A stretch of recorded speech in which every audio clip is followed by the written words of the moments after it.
Hoy celebramos la conversión de San Pablo y es en el camino de Damasco, en los inicios de la década del año 30 del siglo I, después de un periodo en el que había perseguido a la Iglesia, es ahí donde se verificó el momento decisivo de la vida de San Pablo, este gigante de la fe.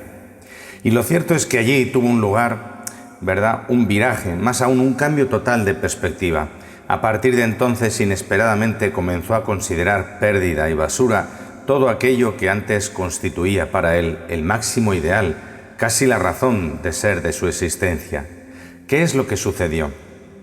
Al respecto tenemos dos tipos de fuentes. El primer tipo, el más conocido, son los relatos escritos por San Lucas, que en 3 ocasiones narra ese acontecimiento en los Hechos de los Apóstoles. Cristo resucitado se presenta como una luz espléndida y se dirige a Saulo, transforma su pensamiento y su vida misma. El esplendor del resucitado lo deja ciego.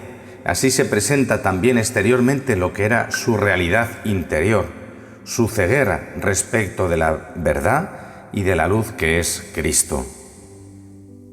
Y después de su sí definitivo a Cristo en el bautismo, abre de nuevo sus ojos, lo hace ver realmente.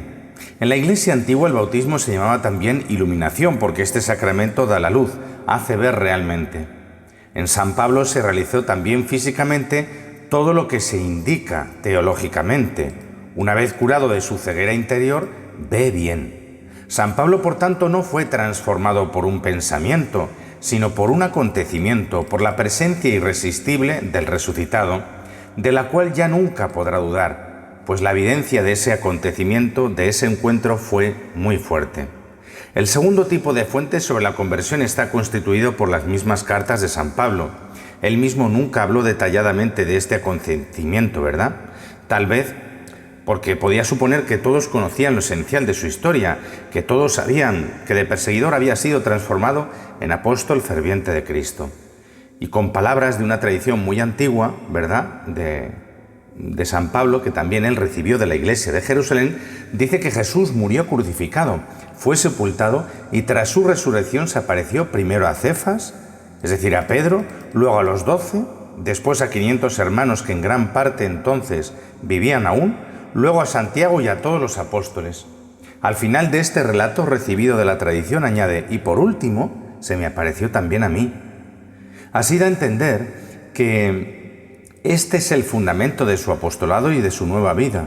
Así podemos ver que las dos fuentes, los Hechos de los Apóstoles y las cartas de San Pablo, convergen en un punto fundamental. El resucitado habló a San Pablo, lo llamó al apostolado, hizo de él un verdadero apóstol, testigo de la resurrección, con el encargo específico de anunciar el Evangelio a los paganos, al mundo grecorromano. Al mismo tiempo, San Pablo aprendió que a pesar de su relación inmediata con el resucitado, debía entrar en la comunión de la Iglesia, debía hacerse bautizar, debía vivir en sintonía con los demás apóstoles.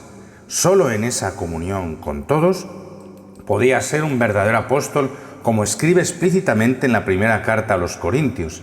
Tanto ellos como yo, esto es lo que os predicamos, esto es lo que habéis creído. Solo existe, por tanto, un anuncio del resucitado porque Cristo es uno solo. Este viraje de su vida, esta transformación de todo su ser, no fue fruto de un proceso psicológico, de una maduración o evolución intelectual y moral, sino que llegó desde fuera. No fue fruto de su pensamiento, sino del encuentro con Jesucristo. En este sentido, no fue solo una conversión, una maduración de su yo. Fue muerte y resurrección para él mismo. Murió una existencia suya y nació otra nueva con Cristo resucitado. De ninguna otra forma se puede explicar esta renovación de San Pablo. Ahora puede decir que lo que para él antes era esencial y fundamental, ahora se ha convertido en basura. Ya no es ganancia, sino pérdida, porque ahora cuenta solo la vida de Cristo. Ese acontecimiento ensanchó su corazón, lo abrió a todos. En ese momento no perdió cuanto había de bueno y de verdadero en su vida, en su herencia, sino que comprendió de forma nueva la sabiduría, la verdad, la profundidad de la ley de los profetas, se apropió de ellos de modo nuevo. Al mismo tiempo, su razón se abrió a la sabiduría de los paganos. Al abrirse a Cristo con todo su corazón, se hizo capaz de entablar un diálogo amplio con todos, se hizo capaz de hacerse todo a todos, así realmente podía ser el apóstol de los gentiles. En relación con nuestra vida podemos preguntarnos, ¿qué quiere decir esto para nosotros? ¿Quiere decir que tampoco para nosotros el cristiano es una filosofía nueva o una nueva moral? Por tanto, el cristianismo para nosotros no es una filosofía nueva o una nueva moral. Solo somos cristianos si nos encontramos con Cristo. Ciertamente, no se nos muestra de esa forma irresistible y luminosa como hizo con San Pablo para convertirlo en apóstol de todas las gentes.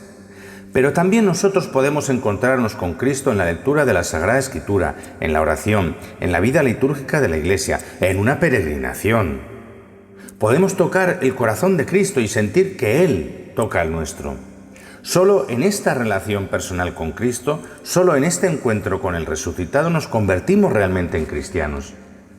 Así se abre nuestra razón, se abre toda la sabiduría de Cristo y toda la riqueza de la verdad.